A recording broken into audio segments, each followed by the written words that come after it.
नमस्कार मंडळी, आज आहे संडे। आज मी खास नाश्त्यासाठी बनवणार आहे आप्पे। तर तुम्ही आप्प्याचा व्हिडिओ पूर्ण बघा आणि आप्पे कसे वाटतात ते मला नक्की कमेंट करून सांगा।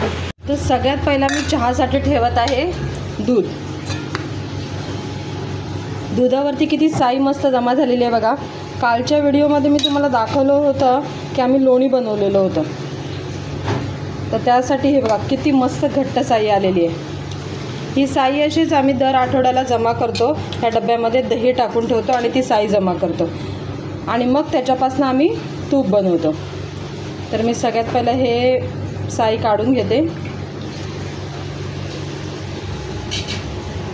बघा एका दिवसाची एवढी साई निघते, आठवडाभरामध्ये हा पूर्णपणे डब्बा भरून जातो। आता हे तुपासाठी माझी साई काढून झालेली आहे। आता मी ह्याच्यात थोडं दही टाकून हे फ्रीजमध्ये आठवडाभर असंच त्याच्यावरती साठवून ठेवणार आहे। एकीकडे दूध तापायला ठेवलेलं आहे, एकीकडे चहा ठेवलेला आहे। चहा झाल्यावरती आपण बनवायला घेऊया आप्पे। एकीकडे चहा ठेवलेला तिथपर्यंत मी पटापट भांडी लावून घेते, मग आपण चहा पिऊन घेऊया।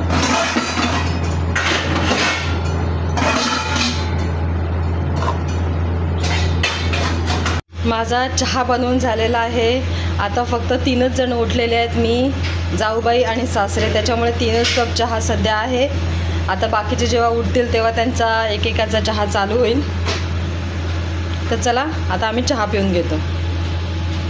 आप्पे बनवण्यासाठी मी इथे घेतलेला आहे रवा, पोहे आणि काल रात्रीच उडदाची डाळ भिजत घातलेली होती। आता मी पोहेसुद्धा भिजत घालणार आहे थोडा वेळ, 10 मिनटासाठी, थोडं जास्त पाणी टाकून। आणि ह्या रव्यामध्ये टाकणार आहे दही। मी 20 रुपयाचा दही आणलेलं आहे, ते हा पावणा किलो रवा आहे, तर ह्याच्यामध्ये मी भिजत टाकणार आहे आणि हे भिजवून मी 20 ते 25 मिनटं ठेवणार आहे। बघा ह्यात मी दही टाकलेलं आहे। आता टाकते थोडं भिजेपुरतं असं पाणी। आता ह्याला चांगलं मी फेटून घेते। हे मी ह्याच्यात थोडं पाणी घालून आता हे मिक्स करून घेते। हे आपल्याला जरा चांगलं फेटून घ्यायचं आहे।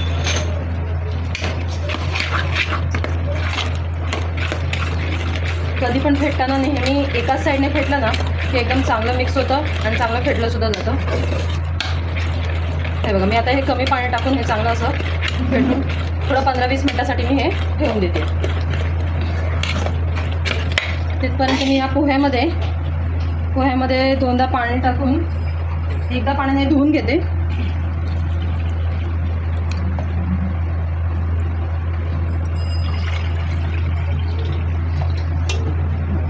आता ह्याच्यामध्ये थोडं जास्त पाणी टाकून मी ठेवून देते। हे काय 5च मिनटं लागतील, 5 मिनटात भिजतील चांगले। मग मी उडदाची डाळ आणि हे पोहे वाटून घेणार आहे। इकडे माझ्या सासऱ्यांनी मला नारळ सोलून दिलेला आहे, तर मी आता नारळ, डाळवं, मिरची, थोडी कढीपत्ता आणि जिरं ह्यांची घेऊन मी आता चटणी बनवते आहे। चटणी आता हे सगळं मी पहिलं खोबरं सगळ्यात पहिलं मी डाळवं वाटून घेणार आहे कोरडंच। त्याच्यानंतर मग मी ह्याच्यामध्ये खोबरं, मिरची, कोथिंबीर, कढीपत्ता आणि जिरं। चला तर मग आता आपण चटणी वाटायला घेऊया। हे मी चटणीसाठी घेतलेलं आहे ओलं खोबरं आणि आता घेते थोडी कढीपत्त्याची पानं आणि मिरच्या बघून कोकणची लोक हापवून जातील की अगं मानसी काय करतेस तू। हे बघा तुम्हाला मिरच्या दिसत असतील तर। आता ह्याच्यावरती मी टाकणार आहे थोडंसं जिरं आणि हे मी आता सगळं एकत्र वाटून घेते। सगळ्यात पहिला तर मी डाळवं वाटून घेणार आहे कोरडं। डाळव्यामुळे थोडं तिखटपणा कमी होतो।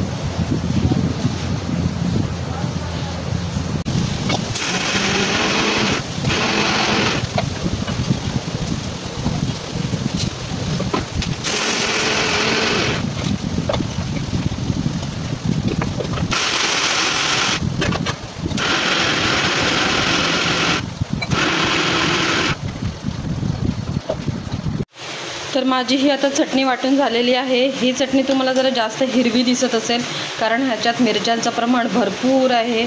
आमच्या घरामध्ये तिखट खूप आवडतं, त्याच्यामुळे ह्याच्यामध्ये मिरच्या जास्त आहेत। आणि ही चटणी जी छोटीशी आहे ती आहे तुमच्या दाजींची, कारण त्यांना अजिबात तिखट आवडत नाही। ते चटणी एकदम नॉर्मलच घेतात, पण आता अजून ह्याला फोडणी द्यायची बाकी आहे। फोडणीसाठी मी तेल चांगलं कडवायला ठेवलेलं आहे. तेल चांगलं गरम झालेलं आहे.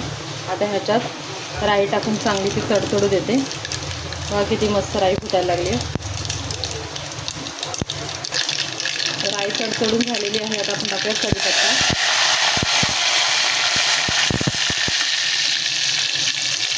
आता ही फोडणी मी ह्या दोन्ही चटणीमध्ये टाकणार आहे. मीठ मी ऑलरेडी चटणीमध्ये टाकलेलं आहे. हे बघा, मगाशी आपण रवा, पाणी आणि दही हे मिक्स करून ह्याच्यामध्ये ठेवलं होतं. हे बघा कसं झालं आहे, जसं मेंदूवड्याचं बॅटर कसं असतं तसंच हे तयार झालेलं आहे. किती घट्ट वाटतंय. आणि इकडे आहे भिजवलेले पोहे आणि उडीद. आता मी हे दोन्ही गोष्टी वाटून ह्या बॅटरमध्ये मिक्स करणार आहे. आता आपली चटणी तयार झालेली आहे. दोन्ही ही आहे कमी तिखट, म्हणजे ह्याच्यात तिखटच नाही आहे. ही जर त्यांना पाहिजे असेल तर ती ह्याच्यातले मिक्स करून खातात, तिखटमधले मिक्स करून घेतात. आणि ही आहे तिखटवाली. तर आता आपण आपेचं प्रोसिजर बघूया. हे बघा, मी एक पहिला वाटण टाकलेलं आहे ह्याच्यामध्ये. आता हे दुसरं बॅटर पण मी त्याच्यामध्ये पोहे आणि उडीद हे ह्याच्यामध्ये मिक्स चांगलं करून घेते आणि चांगलं फेटून घेते. मीठ घालून ठेवते ह्याच्यामध्ये. आता आपलं हे आप्याचं बॅटर तयार झालेलं आहे. ह्याच्यामध्ये मी कांदा, कोथिंबीर, थोडीशी मिरची, कारण चटणी ऑलरेडी तिखट आहे, टमॅटो आणि कढीपत्ता चिरून हे सगळं ह्याच्यात मिक्स करून घेणार आहे. आता हे आहे आप्पे पात्र. मी गरम करायला ठेवलं आहे. थोडा गॅस कमी करते आणि ह्याला मी चांगलं तेल लावून घेते. आणि ह्यात मी आता हे बॅटर सोडत आहे. आपल्याला जास्त भरून पण नाही घ्यायचं बॅटर.